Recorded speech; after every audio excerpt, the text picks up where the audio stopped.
Hi there. Today we'll be talking about two different but related events, America's westward expansion and the growth of the populist movement.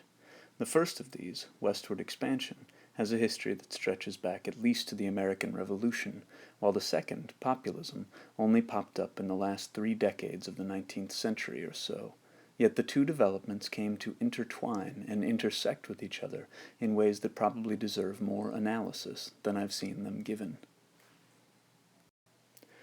As usual, I'm not going to be telling the story of either event, but rather focusing on how historians have interpreted them, so that you can think about your readings of documents in that context and, I hope, argue with and push past those historians' interpretations.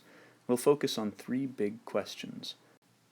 First, what going west was like and what it resulted in for European and African Americans, for Native Americans, and for the land. Second, what societies emerged when European and African Americans came west. And third, how to interpret the populist revolt. Let's start with the process and results of Americans going west. For a long time, historians framed the move west in terms of civilization, describing white people bringing the blessings of American civilization to benighted Indians. In doing so, they frequently parroted the views of their sources, white men and women who assumed, like the artist behind this painting, that American technology and industriousness would fill up barren landscapes and improve or civilize any Indians they encountered. You can see from these details here that the covered wagons are going off into unoccupied wilderness, and that the Indians are being blocked backward by the train's smoke. They will pose no threat to the march of white civilization. That interpretation lost currency in the 1970s, either galvanized or shamed by the American Indian movement of that decade, and using new techniques of social history, historians began to consider how their story changed if they didn't start from the premise of Native American savagery and white civilization. This caused them to reevaluate the motivations and behavior of whites, not merely indicting them as invaders, but considering what thinking about them as invaders might accomplish analytically. How is invaders' behavior different from that of settlers? If they were invaders, how did their strategies as invaders affect how they treated the environment? How do our interpretations of Native American behavior, likewise, change if we consider them as responding to an invading force? Either way, historians in the 1970s and 1980s became much more comfortable describing Western expansion as a genocidal movement. Even more recently, some historians have rethought that conclusion and begun to see westward expansion as less of a conquest, either for good or for ill, and more of a negotiation of power between different groups, worldviews, ideologies, and strategies.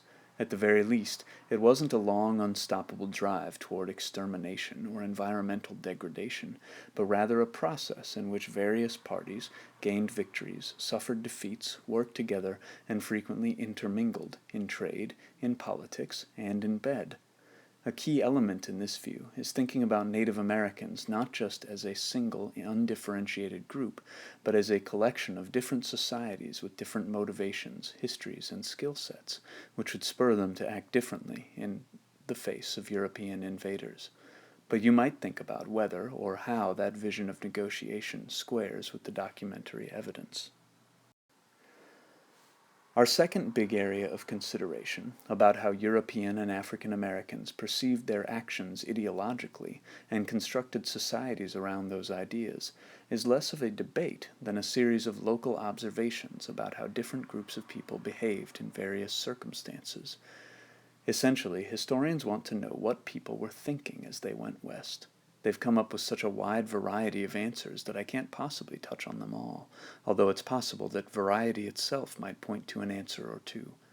But I'll mention two directions historians have particularly noted. The first is that people going west were hoping to replicate American social relations wherever they went. The idea might be that things were so swell back east that you'd want to repeat them out west. So Americans who felt that way might try to keep their society's gender roles the same, for instance, or build up cities like this one that echoed the shape and organization of Eastern ones. These people, you'll find, would have to find their ideals interacting with their changed social circumstances and environmental realities.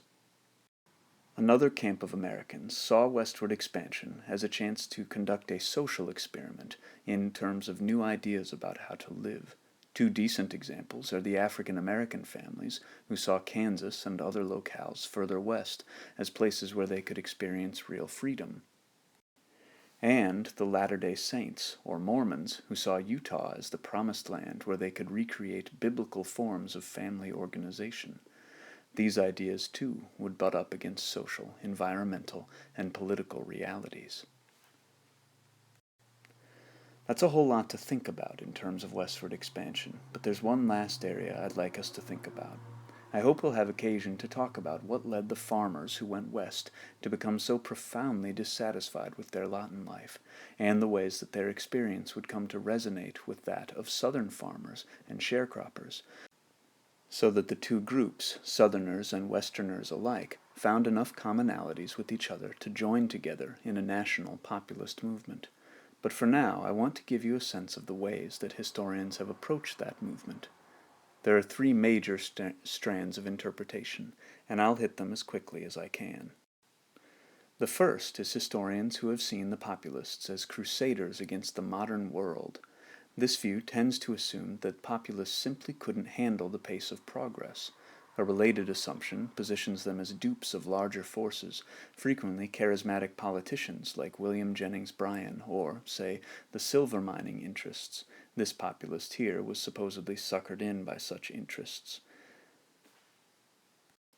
A second strand, related to the first, has positioned the populists as avatars of the country or the frontier, struggling against the city. This interpretation has frequently interrogated rural values, asking what they were precisely, and often paying particular attention to religion.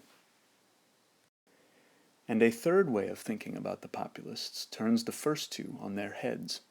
This school of thinking sees the populists who emerged in the 1880s and 1890s as sophisticated people trying to deal with a major problem in the world, the growth of industrial and financial power, next to the static or weakening positions of working people. I'd ask you to consider whether you perceive that impulse in the documents we're reading. If you do, how do you think it functioned in the America we've been perceiving? What ideas went along with that impulse, and how would it have been received by people with and without power in America? I'd ask you also to consider whether this reconsideration goes too far, whether it's an idea imposed on the populists by historians eager to see their own impulses inscribed in the past.